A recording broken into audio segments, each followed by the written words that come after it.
The fluorescent lights hummed overhead like they were dying, and Natalie Hayes moved through Cedar Creek Medical's ER with the precision of someone who had learned long ago that hesitation costs lives. Her scrubs were wrinkled at the collar, the fabric worn soft from 100 washings, and underneath the third button hung a military challenge coin on a thin brass chain, the kind of thing nobody noticed if they weren't looking, and most people never looked at nurses. She'd been folding her grief into these quiet shifts for 3 years now, ever since the order came down from people whose names she would never know: disappear. Vanish. The operation at Bagram was buried so deep that officially, Captain Natalie Hayes had never existed at all. The ER of Cedar Creek Medical occupied the east wing of the hospital, a sprawl of trauma bays and monitoring stations connected by corridors that smelled of antiseptic layered over something darker, old blood that no amount of bleach could fully erase. It was 6:24 a.m., and the shift change was happening in that strange overlap where the night crew looked like ghosts and the day crew moved with the caffeinated urgency of people who believed they still had time. A homeless man with a compound fracture occupied Trauma Bay 3. An elderly woman with chest pain waited in room 208, her daughter holding her hand and looking at her like she was fragile. A teenager with a knife wound sat in the holding area, not talking, just staring at his own hands. This was Denver, altitude nearly a mile high, trauma city where the I-25 corridor fed a constant stream of accidents, overdoses, and violence into the hospital's hungry ER. Natalie had worked bigger trauma centers. She had worked in places where the screaming never stopped. This was manageable. She moved through the station with her head down, checking charts and vitals with the kind of methodical attention that made other nurses look careless by comparison. Her hands moved with muscle memory, 23 years of it, 13 as a combat medic and 10 as a civilian trying to disappear into a system that required no background checks, no security clearances, no questions about where a trauma-trained nurse with hands that could start and fly in a moving helicopter had actually learned her trade. Her fingers were scarred, small white lines across the knuckles from shrapnel and field conditions, and she wore them like everyone else wore their lack of visible injury, as if they meant nothing. Her hair was pulled back in a practical bun, dark brown with threads of grey she didn't bother to color. She was 41 years old and looked 50. The weight of 3 years in hiding did that to a person. The break room smelled like microwaved coffee and sadness. Natalie poured herself a cup from the pot that had been brewing since 4 a.m., something that tasted like it had been filtered through despair, and settled into the corner chair with her tablet to review the incoming admissions. The morning news played on a small television mounted in the corner: weather report, traffic on I-25, another story about funding cuts at the VA. She kept one eye on the monitor, the other on the incoming patient list. 2 diabetics coming in with hypoglycemic episodes. A fall from a roof. A car accident on Spee Boulevard. Routine. Manageable. The kind of shift where she could make a difference without drawing attention, which was exactly how she liked it. The phone at the nursing station rang at 7:13 a.m. Dispatch. Cedar Creek Trauma Bay, she heard from the main desk. Life flight inbound. ETA 8 minutes. Male, 63 years old, training accident at Buckley Air Force Base. Suspected multiple fractures, possible internal injuries. Level 2 trauma alert. Natalie set down her coffee. Her hands didn't move yet. They would. They would move when they needed to. The key was not moving until the moment was right. The helicopter rotor wash shook the windows at 7:21. The sound came first, that distinctive percussion of a Black Hawk helicopter, UH-60M from the paint scheme she glimpsed through the glass, descending toward the landing zone. She heard the doors burst open in the emergency entrance, heard the controlled chaos of a life flight transfer coming in hot. No screaming. The truly critical ones rarely screamed. They were too busy dying quietly. The patient arrived in Trauma Bay 1 first, then they moved him to room 512 when the initial assessment showed he was stable enough for standard admission.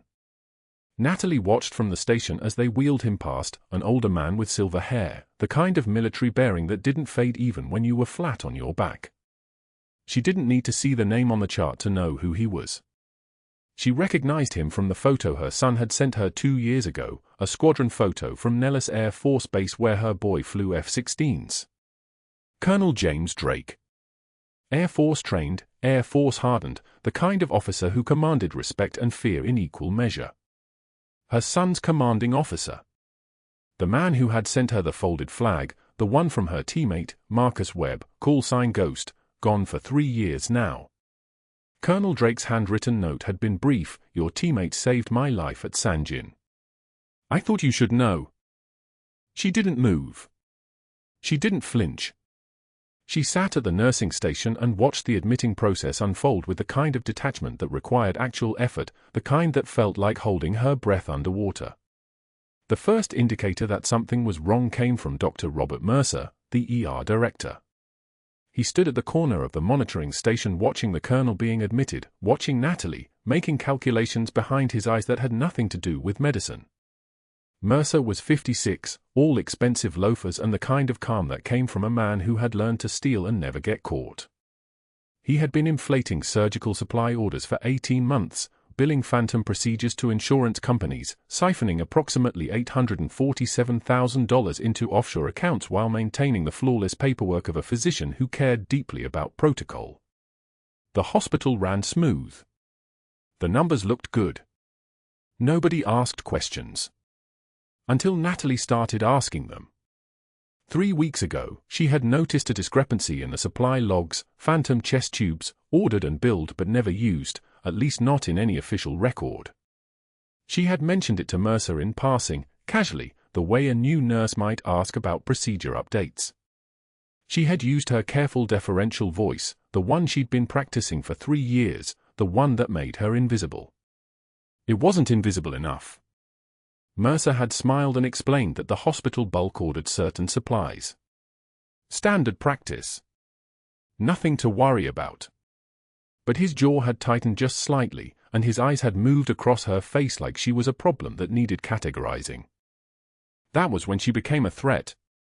Mercer watched Colonel Drake being transferred to room 512, watched the 4 lines being placed, watched Natalie's reaction to the man in the bed, or rather, watched for a reaction and didn't find one. She simply moved to the medication cabinet, pulled the admission drugs, and began the standard protocols with the kind of precise efficiency that made other nurses look like they were improvising. That efficiency was exactly the problem. Efficiency bred questions. Questions bred audits. Audits bred discovery. By 8:06 a.m., Colonel Drake was stable in room 512, his injuries assessed as serious but not immediately life-threatening. 2 fractured ribs. Possible spleen laceration. A concussion that required monitoring. He slept under the soft hum of the monitors, the ventilator's gentle wheeze steady and even, his breathing the kind of automatic thing that meant his brain was doing its job.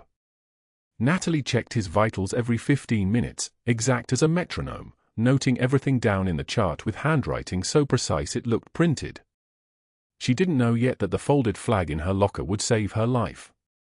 She didn't know that the man sleeping in room 512 had recognized her the moment she walked in, had seen something in her face that matched a description that had been given to him 17 months ago by a general officer who said, "If you ever see Captain Hayes, call me immediately. We have a situation." She didn't know that recognition was already moving through secure channels, that the Pentagon had been looking for her for almost 2 years, that the moment Colonel Drake woke up and could speak, everything she had built in silence would collapse and rebuild into something that would make the world pay attention. For now, she simply moved through her shift. For now, she was invisible. For now, she was just a nurse folding her grief into careful work, and that was enough. But Mercer was watching. Mercer was making plans. Mercer was beginning to build the documentation that would become her burial and his own. The morning chart review was routine until Natalie noticed the discrepancy. Surgical equipment orders logged at Cedar Creek Medical showed 18 units of arterial forceps purchased in June, yet the inventory system reflected only 4. She cross-referenced the billing records, traced the vendor invoices, and found the pattern repeating across 6 months: phantom orders, inflated quantities, equipment that didn't exist on any shelf. The numbers didn't lie. Someone was moving money through the supply chain, and Natalie's training, the same meticulous attention that kept soldiers alive in Kandahar, recognized a problem that needed reporting. She scheduled a meeting with Dr. Mercer that afternoon, case file in hand. The meeting never happened. Instead, Mercer found her in room 407 where the Whitmore family sat vigil over their grandmother, Mrs. Eleanor Whitmore, 78, 3 days post-op from an emergency bowel resection. Natalie was adjusting the patient's morphine drip, speaking softly to the frightened granddaughter about what normal recovery looked like. The room had warmth in it, the kind that came from competence and care. Mercer pushed through without knocking. His voice cut through the quiet like a scalpel. "Ms. Hayes, your documentation on this patient's post-operative assessment is inadequate." He held up Eleanor's chart, his eyes fixed on Natalie while speaking loud enough for the family to hear clearly. "You failed to note the time of the second vitals check. You didn't document the drainage characteristics on the Jackson Pratt. And your entries are so sparse they suggest you were never actually in this room checking on this patient at all." Eleanor's daughter-in-law tensed. The granddaughter looked between Natalie and the doctor, confused and afraid. Natalie didn't flinch. Her hands continued their work, steady, methodical, while her eyes met Mercer's with the flat, unreadable quality of someone who had watched men die and walked away unmoved. She waited for him to finish. "This is precisely the pattern of negligence I've been documenting," Mercer continued, his voice dripping with manufactured concern directed at the family.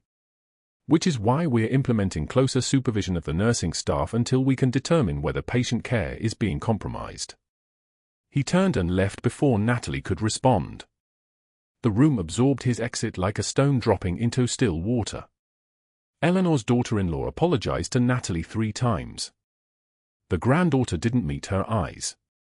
Natalie finished the medication adjustment, explained the drainage color chart to the family again, and said, "I'll be right outside if you need anything," with the same calm tone she'd used before the world shifted under her feet. The break room the next morning was half full. 7 nurses picking at breakfast, scrolling phones, pretending to relax on what was supposed to be downtime. Natalie carried her lunch bag to the small round table by the window and sat down. She opened a container of rice and grilled chicken, her standard meal, nothing fancy, discipline disguised as lunch. The table emptied within 30 seconds. One by one, they gathered their things. Some made excuses. Others simply left. By the time Natalie took her first bite, she was alone, and the fluorescent light above her table buzzed with the thin, persistent hum of institutional indifference. She ate slowly. The chicken was dry. The rice tasted like nothing. She didn't look up when she heard voices in the hallway discussing the culture problems with the nurses' station, or when someone laughed a little too loudly about certain people not understanding how we do things here. She understood exactly.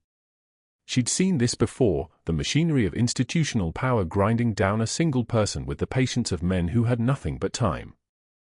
Mercer was building his case. Each incident was a brick. The humiliation was foundation work. The next day, a printed memo appeared on the unit board in the nurse's station, postmarked with the date and time of a formal written warning. Her name was on it in official lettering, beside phrases like persistent protocol violations, insubordination, and failure to maintain professional standards.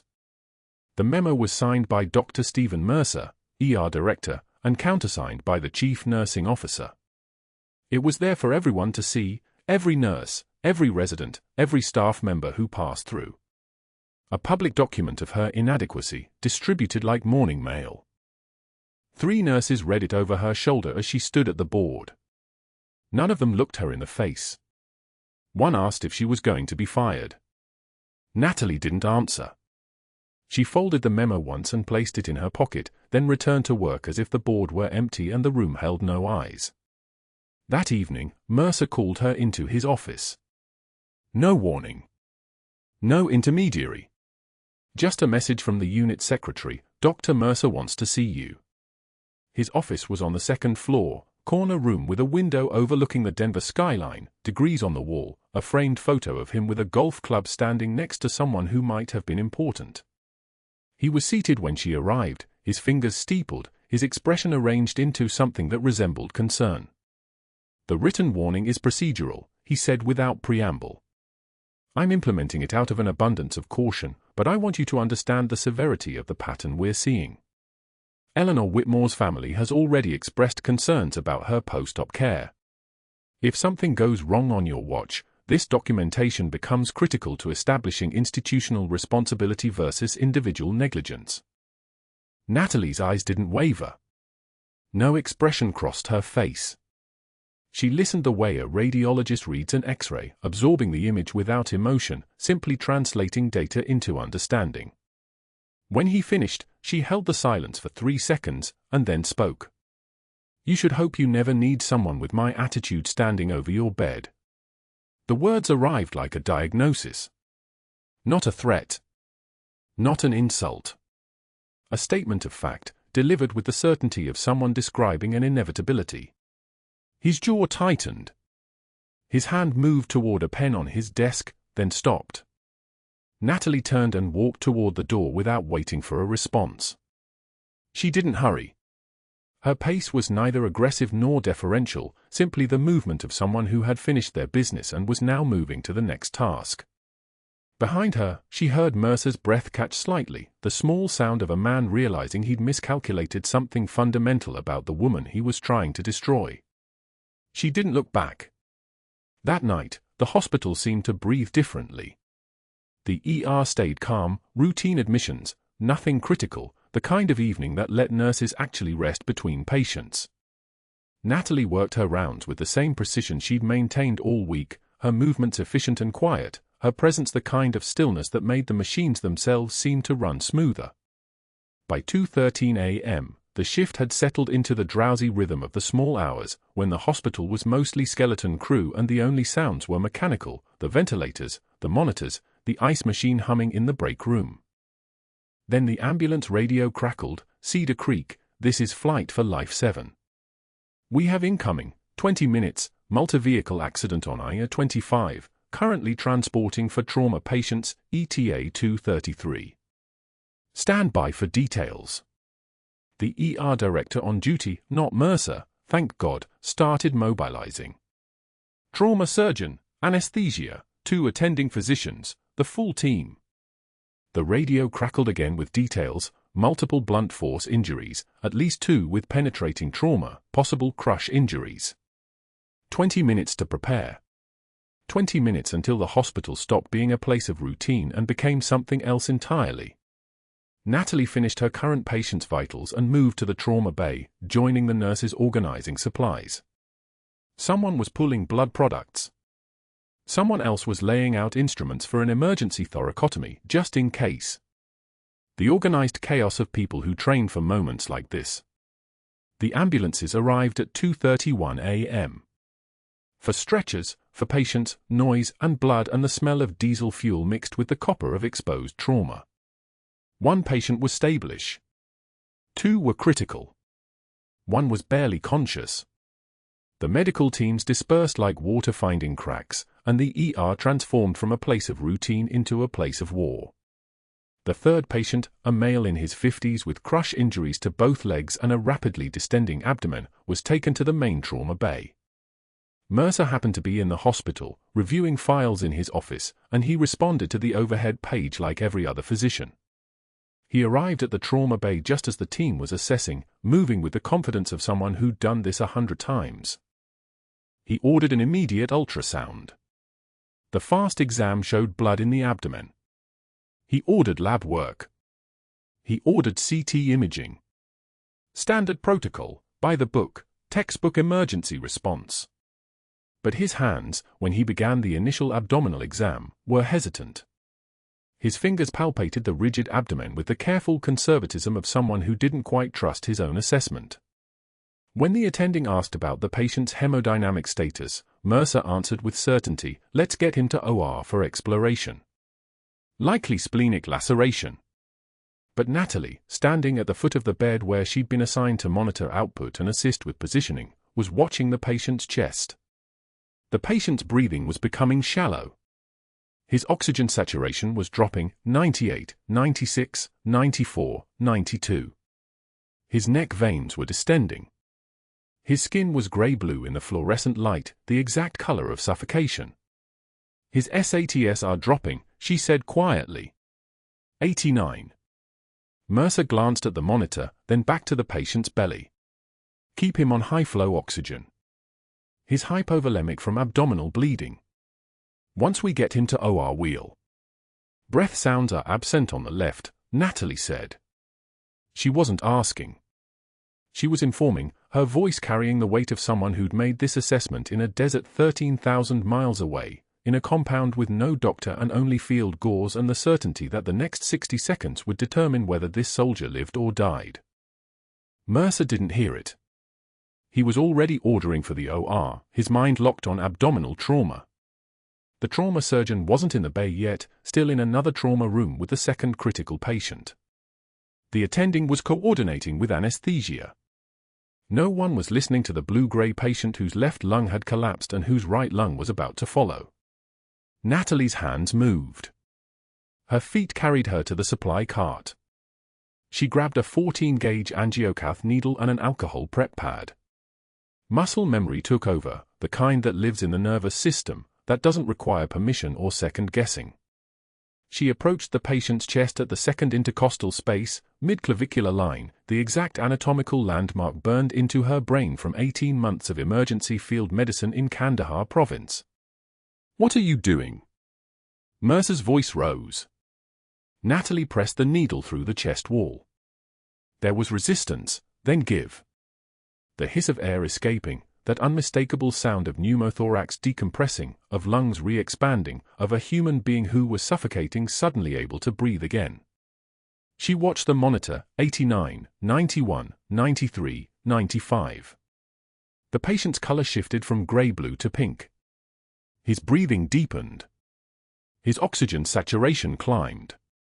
87% of the ER staff witnessed it through the glass. Nurses, residents, techs, physicians, everyone who happened to be in the unit froze and watched a nurse perform a procedure that wasn't hers to perform, a procedure that saved a life no one else had yet recognized was ending, a procedure that violated every policy governing scope of practice and institutional hierarchy. The attending was there suddenly, having heard the monitor alarm escalate. He saw the patient stabilizing. He saw the needle. He saw Natalie stepping back, her work finished, her expression empty of expectation or triumph. "Good catch," he said quietly. "Get him to OR. Now." The patient went to surgery with both lungs inflating. The surgical team followed. The trauma bay emptied as if the floor had opened and swallowed the crisis whole. Natalie remained, clearing the bay, restocking supplies, moving through the motions of her shift as if her hands hadn't just crossed a line that couldn't be uncrossed. What she didn't know was that Mercer was already in his office, 2 floors up, his fingers flying across the incident report that would become the end of her career. The shift change happened at 11:13 p.m., the handoff moment when day nurses peeled away their stethoscopes and night shift took possession of Cedar Creek Medical like guards changing posts at a tomb.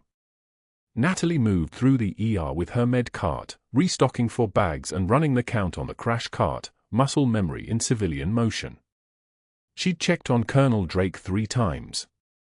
His vitals were stable at those checkpoints, oxygen saturation 94%, heart rate steady at 88, the kind of numbers that let you sleep at night. The trauma surgeon had cleared him for recovery bed. Simple fracture of the left tibia, some bruising to the right flank from the ejection seat. Training accident. Wrong place when the jet came down. By 2:47 a.m., the hospital had that particular quality of quiet that only comes in the deepest part of night, when the fluorescent light seemed to press down harder and the building itself held its breath. Fewer staff. Fewer families in waiting areas. Just the core crew running on caffeine and discipline. Natalie was in Bay 4, charting the vitals from the motor vehicle accident they discharged 2 hours earlier, when the sound came, not from an alarm, but from the absence of one.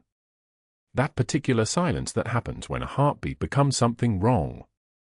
She was standing 20 feet away when Colonel Drake's chest began to collapse inward.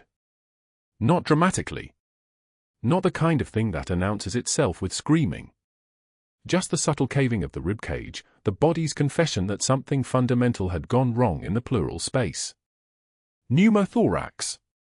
The lung collapsing. But worse, the kind that stacks pressure, that builds like a fist closing inside the chest cavity. Tension pneumothorax. The kind that kills you in minutes if nobody understands what they're looking at. The attending physician, Dr. Kaufman, was standing at the bedside when it happened. Natalie watched his face do something she'd seen 100 times before, that moment of recognition without understanding, the clinical knowledge present but the action center offline. His hands hovered. His mouth opened. He reached for the call button as if someone 6 floors up could fix a collapsing lung with a phone call. Natalie was moving before her conscious mind assembled the decision. Not the careful measured movements of a night shift nurse. Not the practiced restraint of someone working under someone else's authority. The movement came from deeper, from the extraction at Bagram 3 years ago, from the moment she'd run toward the burning HMMWV with rounds snapping past her helmet, from the 18 months she'd spent in combat as Captain Natalie Hayes, Air Force combat medic, before the CIA had decided that Operation Griffin never happened and that she along with it should vanish into the structure of civilian life like a ghost folding itself into the walls. Her hands moved like they still belonged to someone in a flight suit. Tension. She didn't ask. She was already at the bedside, already assessing the patient's face for the telltale signs, the dusky pallor, the distended neck veins pulsing with the pressure building inside the chest cavity. How long? Dr. Kaufman turned to her like she'd materialized from nowhere. I was about to. 14-gauge angiocath. Second intercostal space, mid-clavicular line. She was already moving, her movements precise and surgical, the kind of efficiency that comes from having done something 100 times under conditions infinitely worse than this sterile room. Get me a flutter valve set up. Wide bore if you have it. The nurses at the monitoring station had frozen. Natalie could feel them watching, could feel the weight of the boundary she was crossing, that invisible line between nurse and physician, between accepted scope and the dangerous territory of doing what was necessary. None of it mattered. The patient's oxygen saturation was already dropping. 72. The wall clock behind the bed read 2:51 a.m. Someone handed her the needle. The alcohol wipe was already out, the skin already prepped, Dr. Kaufman moving now with the clarity that comes from watching someone else know exactly what needs to happen. The needle went in at precisely the angle she needed, the angle her hands remembered from field medicine in a combat zone. Between the ribs. Into the space where the pressure was building like a grenade with the pin already pulled. The hiss came, that distinctive exhalation of trapped air escaping, the sound of the patient's body surrendering the pressure it couldn't bear. Not a metaphor. A literal confirmation that the diagnosis was right and the intervention was working. The oxygen saturation began to climb. 75. 80. 82. The chest wall started to expand again. The dusky pallor in Colonel Drake's face began to lighten, color flowing back like someone had hit a switch, like life was returning in real time. 85. 88. 92. Stable. The rhythm returned to his breathing, natural and autonomous, the body remembering how to function when the pressure released. Natalie placed the flutter valve, securing it with practiced efficiency, her movements already transitioning from crisis intervention back to post-crisis procedure. 2 minutes. Maybe 90 seconds from the moment she'd recognized what was happening to the moment the patient had gone from actively dying to stable respiratory function. The room was absolutely silent. Colonel Drake opened his eyes. His gaze found her across the small distance, his consciousness returning to something like awareness, the kind of clarity that shock and hypoxia steal. His eyes widened, not in fear, but in recognition. Not the polite recognition of a patient seeing their nurse. The recognition of someone seeing someone else who shouldn't exist. Someone who was supposed to be gone, erased, officially deceased in every database that mattered. His lips moved. 3 words, barely a whisper, the kind of sound that wouldn't register on any monitor but that Natalie heard like a bell ringing in absolute silence. Angel. Dark Horse. Griffin. Not her name. Not even her rank. Something older. Something that belonged to 3 years ago, to the operation the government had buried so completely that the operation's own name had become classified, had become the kind of word that didn't exist in any official record. The call sign. The one that connected her to a version of herself that was supposed to stay dead. Dr. Kaufman was staring at her. The nurses at the monitoring station had stopped pretending to work. Through the glass walls of the bay, she could see other staff members pausing, turning, the kind of attention that comes from watching something impossible happen in real time. Natalie finished securing the fall line with the same methodical precision she'd brought to the crisis intervention. Her hands didn't shake. Her voice, when she spoke to Dr. Kaufman, remained level and professional. Monitor the pressure readings. Any deviation of more than 3 millimeters of mercury, notify me immediately. She glanced at the colonel. His eyes were still fixed on her face, searching for confirmation that she was real, that the impossible thing he'd just witnessed was actually possible. He'll need a chest tube within the hour. Cardiothoracic team should be on standby. How did you? Dr. Kaufman's voice trailed off. Natalie was already moving away, back toward the med cart, her posture returning to the careful neutrality of someone who hadn't just crossed every line that existed between civilian nursing and something else. Something older. Something that wasn't supposed to surface. Behind her, Colonel Drake's oxygen saturation held steady at 93%, the monitor beeping its reassurance into the quiet night, and somewhere on a floor above this one, Dr. Mercer was still typing, still building his case, still unaware that the woman he was so carefully preparing to destroy had just saved the life of the one person in this hospital who could prove she'd never been what she pretended to be. The waiting room clock ticked toward 3 a.m., and the hospital settled back into its shallow breathing, while Natalie restocked a corner supply cabinet with hands that had held lives together in places the world wasn't supposed to know about, and waited for whatever came next. Dr. Mercer's fingers moved across the keyboard in his office upstairs, typing with the methodical precision of a man constructing his defense. The incident report materialized sentence by sentence. Nurse Hayes performed invasive procedure without physician supervision, in direct violation of policy 4.7.2, constituting unauthorized medical practice and creating liability exposure. Each word was a brick in the wall he was building. The clock on his desk read 3:17 a.m. The hospital had already forgotten what happened in room 512. He hadn't. He was already 3 paragraphs into the termination documentation when his fingers paused over the keyboard. The woman had saved that colonel's life.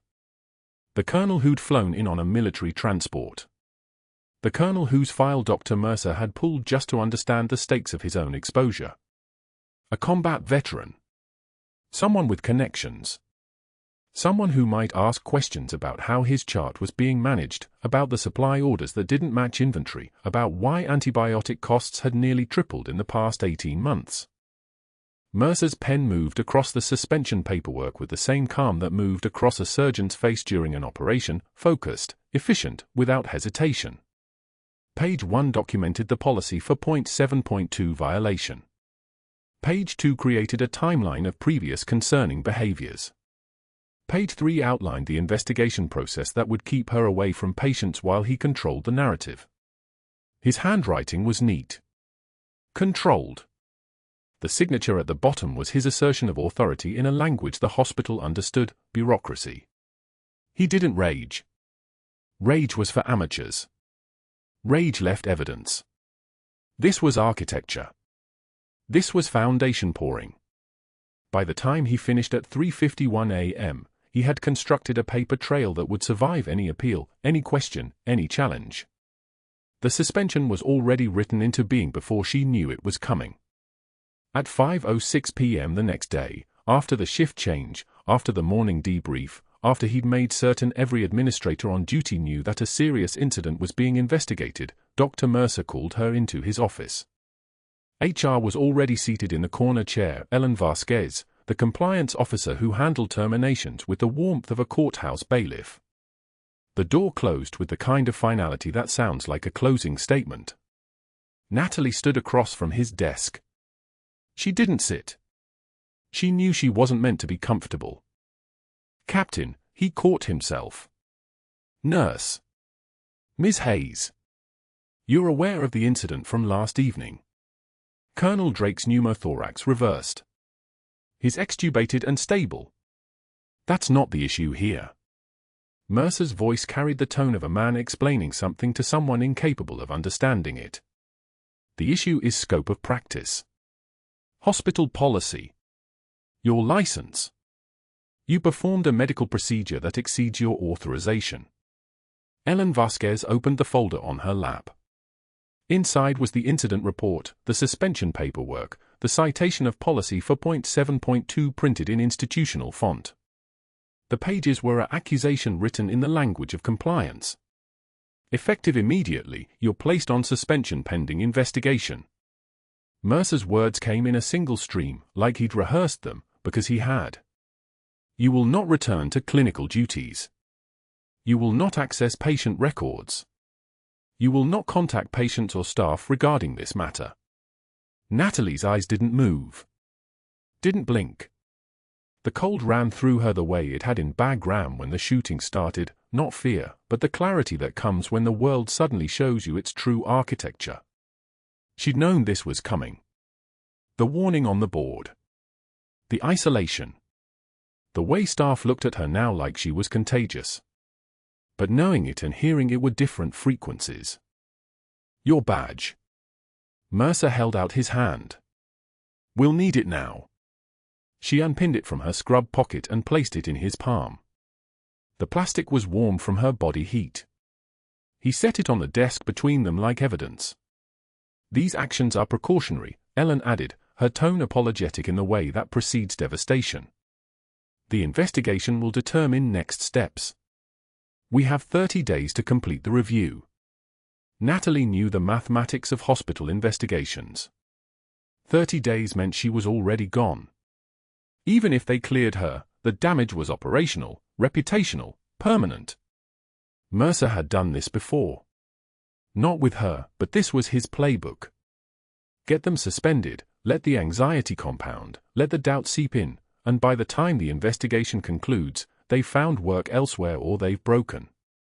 You can collect your personal items from your locker. Ellen will escort you to ensure hospital property is accounted for. The words were institutional. The message was personal. He'd won. The colonel would recover without her. The incident would fade. The billing fraud would continue, because who was going to audit his supply orders now? He had removed the only person in the hospital who'd been paying attention. He had removed her with policy and procedure. He had removed her with the same precision she'd used to save a man's life, and the symmetry of it made her want to smile, except she didn't believe in that kind of satisfaction. Not yet. Ellen stood. Protocol required a witness to the locker clearance. Protocol required that nothing left the hospital except what belonged to Natalie. Protocol required the illusion of fairness. They walked down the back corridor to the break room where the locker bank stood against the wall. Number 47. She'd had this locker for 3 years. Ellen watched as Natalie opened it. The scrubs on the shelf first. 3 sets folded. A personal photograph she'd taped inside, her son in his flight suit, standing in front of an F-22. Her spare shoes. A book she'd been reading during lunch. And in the back corner, wrapped in a plastic bag that had yellowed slightly, the folded flag. The one that had come home from Bagram in an official case. The one with Sergeant Marcus Webb's name printed on a small brass plate. She'd removed it from the case 3 months ago and brought it here, needing to know it was close, needing to know it was real. Webb had died 11 meters from her position. She'd held him while the medevac came in. She'd held him until his eyes went still. The flag was her evidence that he'd been real, that his service had meant something, that someone had acknowledged it even if she couldn't acknowledge him. That evening, alone in the hospital laundry room, Natalie held her scrubs. The ones from the suspension day. The one she'd worn while Dr. Mercer was typing her away. She laid them out on the folding table. The fluorescent strips overhead hummed their artificial song. The room smelled like industrial detergent and hot fabric, like the mundane machinery of care. She folded the first set, left side across, right side across, center alignment. These hands had held the shredded chest of a man who bled out on a clay road in Loga province while his brother held his head and screamed his name into the dust. These hands had applied direct pressure to an exit wound that shouldn't have existed, an injury so profound it belonged only in trauma textbooks.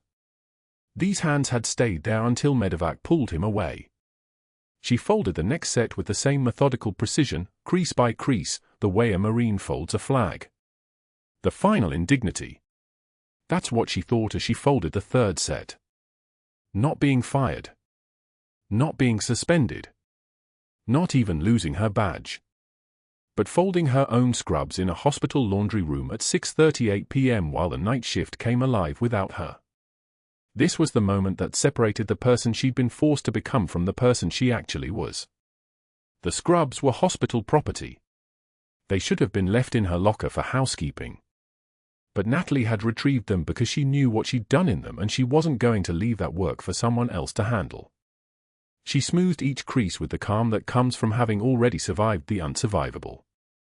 The motion was repetitive. Almost meditative. Each fold a goodbye. Each crease a seal. The bottom of her work bag held the flag.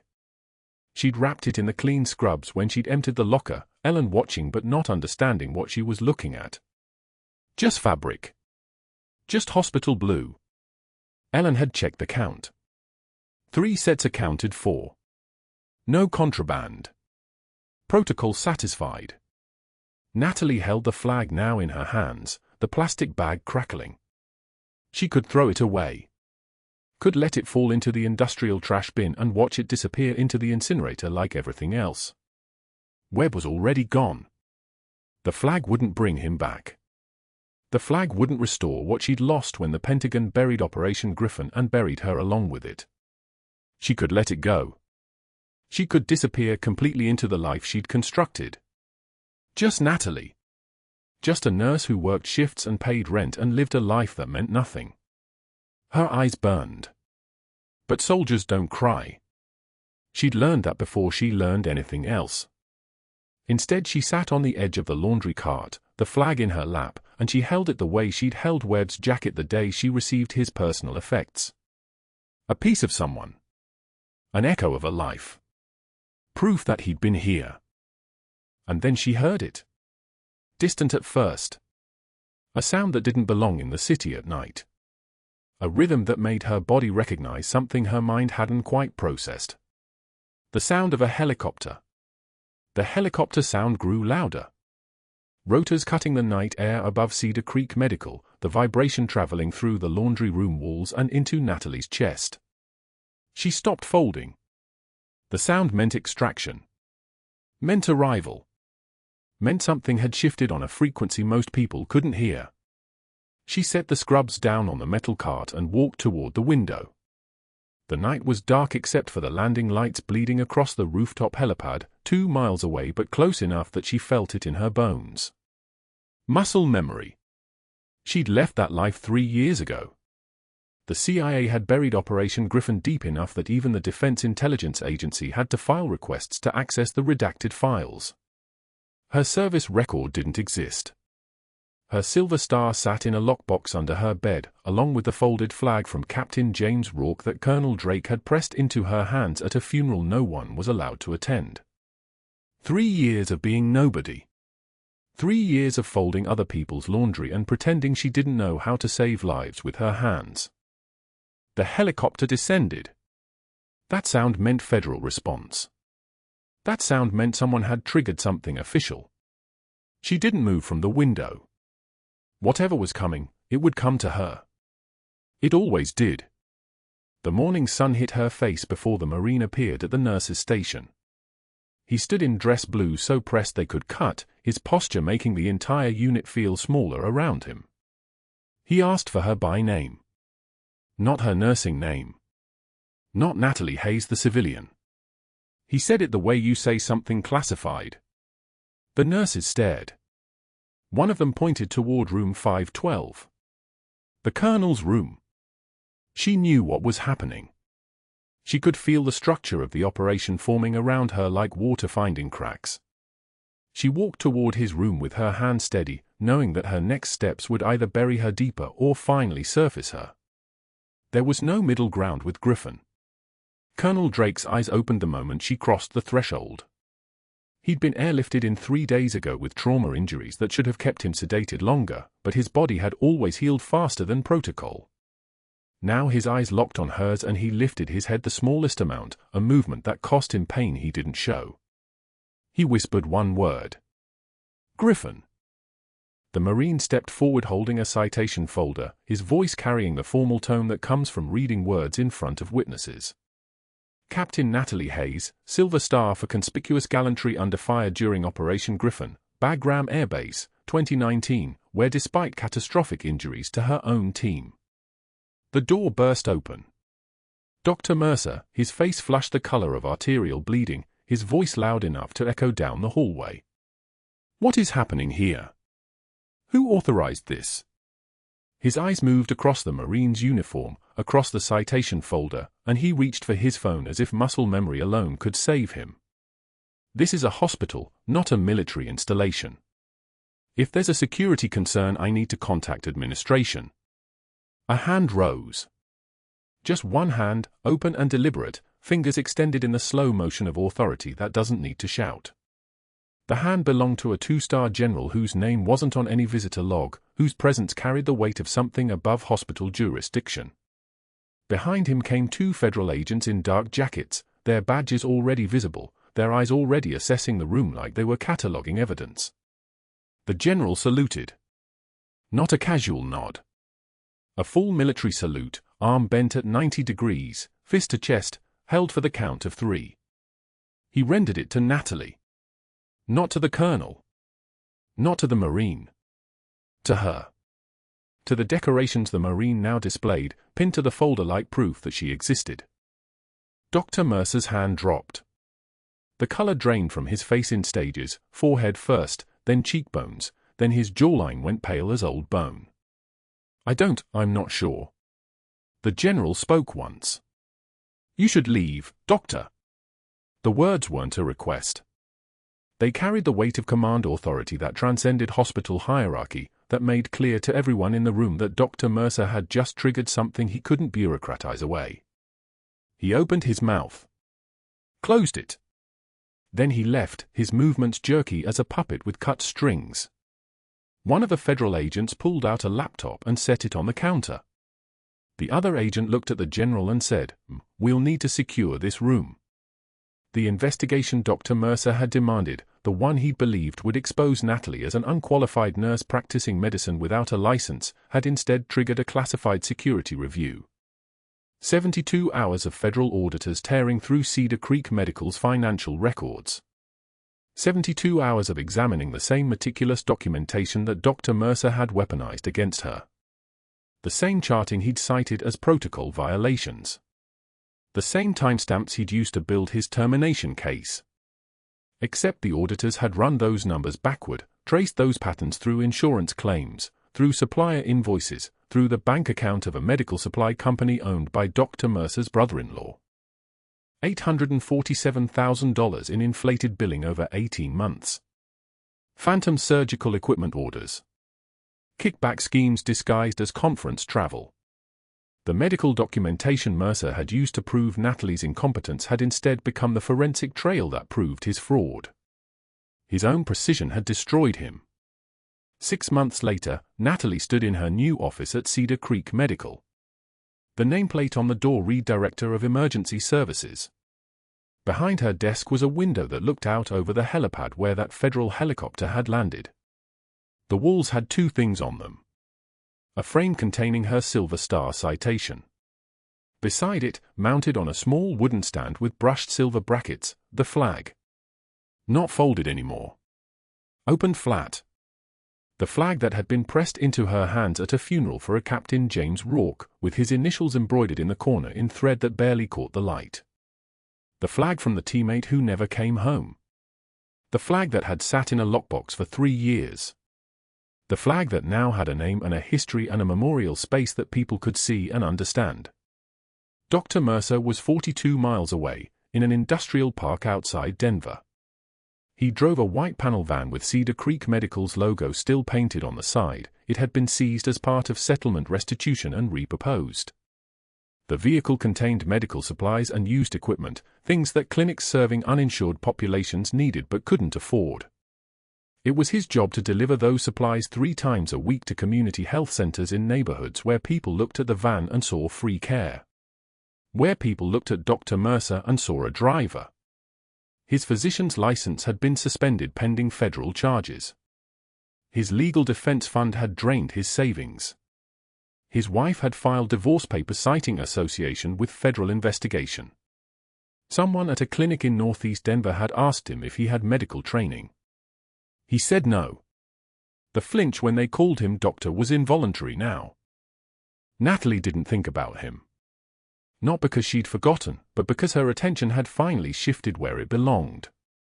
The ER had expanded by a trauma wing. Veterans received pro bono care 3 days a week. The hospital had implemented independent compliance oversight and created a whistleblower protection program that guaranteed anonymity and zero retaliation for anyone reporting financial irregularities. She'd written the protocol herself, working with a Pentagon liaison and the hospital board, making sure that what happened to her couldn't happen to anyone else. It was a Tuesday morning shift when she stood at a patient's bedside, checking vital signs.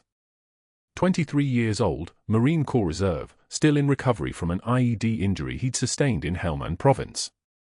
She read his numbers with the efficiency that came from muscle memory: O2 sat 94, blood pressure 120/76, heart rate 68 and steady. Sinus rhythm. She wrote the numbers in the chart. He watched her work with the recognition that comes when you see someone who's held someone else's life together with bare hands. "Thank you," he said. She didn't correct him. Didn't tell him she was captain, that she'd worn the same uniform he wore, that she understood the weight he was carrying. Instead, she just nodded and moved to the next patient because that was her fight now. Not in classified operations or black site extractions or the kind of work that got buried so deep that you stopped existing. Her fight was here. Where people could see it. Where it was marked down in charts. Where a flag could hang on a wall and finally tell the truth. The trembling wasn't fear. It was restraint. The power of holding back, of choosing civilian work over authority, of understanding that sometimes the most dangerous person in the room is the one who walks away from the power and chooses to help instead. Scars tell stories. Hers just took a while to surface. If you've ever been underestimated by someone who didn't know your true value, if you've ever had to hide who you really are to survive, drop a comment and let me know your story. And please subscribe to this channel because we're uncovering more stories like Natalie's every single week, stories about the people around us who carry invisible strength, who save lives in the dark, and who deserve to be seen. Sometimes the bravest warriors carry stethoscopes, not guns.